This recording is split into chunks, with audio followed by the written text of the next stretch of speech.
आज से लगभग 90 साल पहले एक मछली और नूडल्स बेचने वाले ने एक सपना देखा कि वो साउथ कोरिया को बदल कर रख देगा। इस बात से बिल्कुल अनजान कि ये सपना एक ऐसे बिजनेस एम्पायर को खड़ा करेगा जिससे वो सिर्फ साउथ कोरिया का ही नहीं पूरी दुनिया का दिल जीत लेगा। ये कहानी है सैमसंग की। इसकी शुरुआत होती है साल 1938 साउथ कोरिया के ही एक गांव देवगू में। जब साउथ कोरिया जापान से जंग कर रहा था तब एक सूखी मछली और नूडल्स बेचने वाले ली बियोंग चुल ने एक लोकल ट्रेडिंग की कंपनी स्टार्ट की। इस बात से बिल्कुल अनजान कि उसकी ये जर्नी आसान नहीं होने वाली थी, लेकिन ली बियोंग चुल ने फैसला कर लिया था कि उसे रुकना नहीं है। 12 साल स्ट्रगल करने के बाद 1950s में ली ने अपने आप को शिफ्ट किया एक शुगर रिफाइनिंग कंपनी की तरफ, जो साउथ कोरिया की पहली शुगर रिफाइनरी कंपनी थी। इस कंपनी ने ली को स्टेबल इनकम जनरेट करके दिया। ये इनकम उसके लिए एक सोर्स बन गई थी कि फ्यूचर में वो बिजनेस एम्पायर खड़ा कर सके, जैसे टेक्सटाइल, शिप बिल्डिंग और एक्सपोर्ट मार्केट में सक्सेस मिलने के बाद ली ने अपनी पकड़ मैन्युफैक्चरिंग में बनाना शुरू कर दिया। लेकिन यहीं पे ली की जिंदगी का टर्निंग पॉइंट आता है। 1969 में ली ने अपनी जिंदगी का सबसे बड़ा फैसला लिया। उसने फैसला किया कि अब ये सारे काम छोड़कर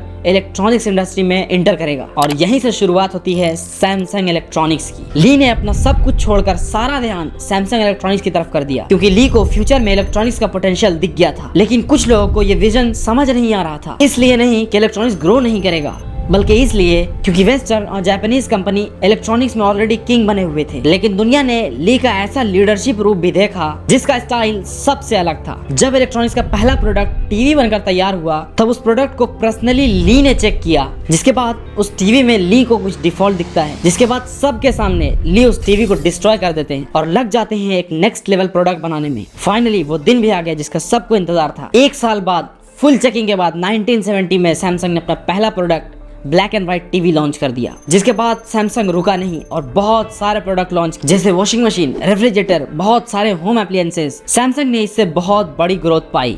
सब कुछ बहुत अच्छा चल रहा था, लेकिन ये ग्रोथ भी तूफान आने से पहले की शांति की तरह बन गया। सैमसंग के लिए एक बहुत बड़ा खतरा सामने आ गया।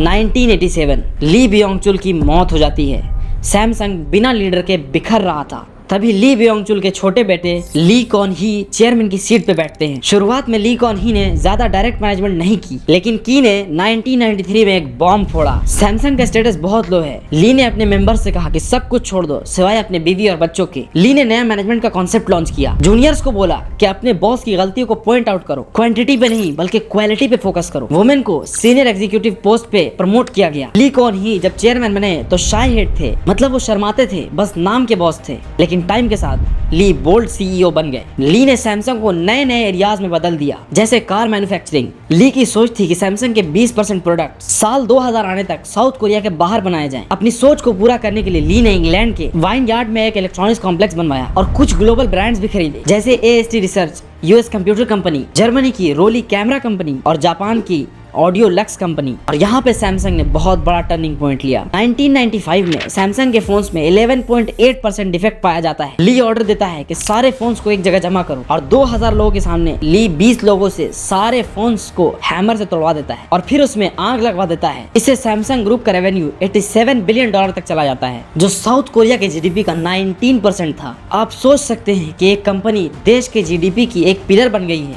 1996 में सैमसंग इलेक्ट्रॉनिक्स दुनिया की सबसे बड़ी चिप एक्सपोर्ट कंपनी बन गई थी। सब कुछ अच्छा चल रहा था, लेकिन अचानक कहानी में एक ट्विस्ट आता है। ली कॉन ही को मिलाकर टोटल साउथ कोरिया के 10 लोगों को जेल हो जाती है, वो भी 5 सालों के लिए। लेकिन वो लोग जेल में 2 साल ही रहते हैं। दरअसल उनके जेल जाने की वजह ये थी कि उन्होंने साउथ कोरिया के प्रेसिडेंट को कॉर्पोरेट डोनेशन दिया था, जो वहाँ घूस समझा जाता है। फिर एक नई मुसीबत आ जाती है, एशियन क्राइसिस। लेकिन इन सब के बावजूद भी ली ने सैमसंग ग्रुप को बहुत अच्छे से हैंडल किया। 21वीं सेंचुरी के स्टार्ट तक सैमसंग ग्रुप ने दुनिया के सबसे बड़े कॉन्ग्लोमरेट कंपनी में शामिल होते हैं। लेकिन फिर साल 2008 में सैमसंग को बहुत बड़ा झटका लग जाता है। ली कॉन ही पर टैक्सेस चोरी करने और धोखा देने के चार्जेस लग जाते हैं और उसी वक्त एप्पल ने अपना आईफोन लॉन्च कर दिया था, जो स्मार्टफोन की दुनिया में गेम चेंजर बन गया। और तीसरी मुसीबत 2008 का क्राइसिस, जिसके बाद ली को $80 मिलियन का फाइन और 3 साल की जेल हो जाती है। लेकिन 2009 में उनको इन सब के लिए माफी मिल जाती है। 2010 में सैमसंग के एग्जीक्यूटिव ने ली को सैमसंग का हेड बना दिया और ली दोबारा से सैमसंग के हेड बन जाते हैं। एप्पल ने आईफोन लॉन्च किया था तो सैमसंग भी कहां रुकने वाला था। सैमसंग ने भी अपना पहला mobile Samsung Galaxy S launch कर दिया, जो आते ही मार्केट में तबाही मचाने जाने लगा, जो 2.5 करोड़ से भी ज्यादा सेल हुआ और 2012 आते आते सैमसंग दुनिया की पहली मोबाइल कंपनी बन गई। लेकिन फिर सैमसंग ने 2014 में एक और मुसीबत देखी,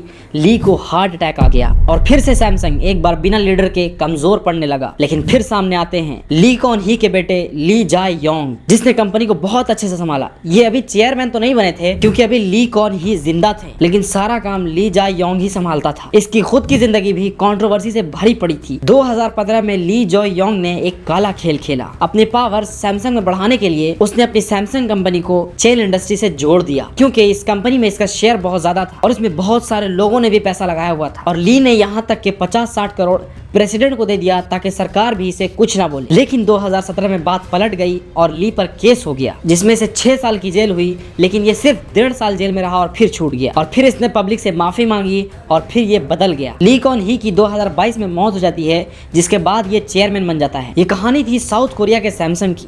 लेकिन अगर आप हमारे इंडिया की कहानी जानना चाहते हैं कि हमारे इंडिया की सरकार कैसे पलट गई और कौन था इसके पीछे, तो इस वीडियो पे क्लिक कीजिए। ये बंदा वो है जिसने सरकार को हिला कर रख दिया। मिलता हूँ आपसे उसी वीडियो में, तब तक के लिए जय हिंद।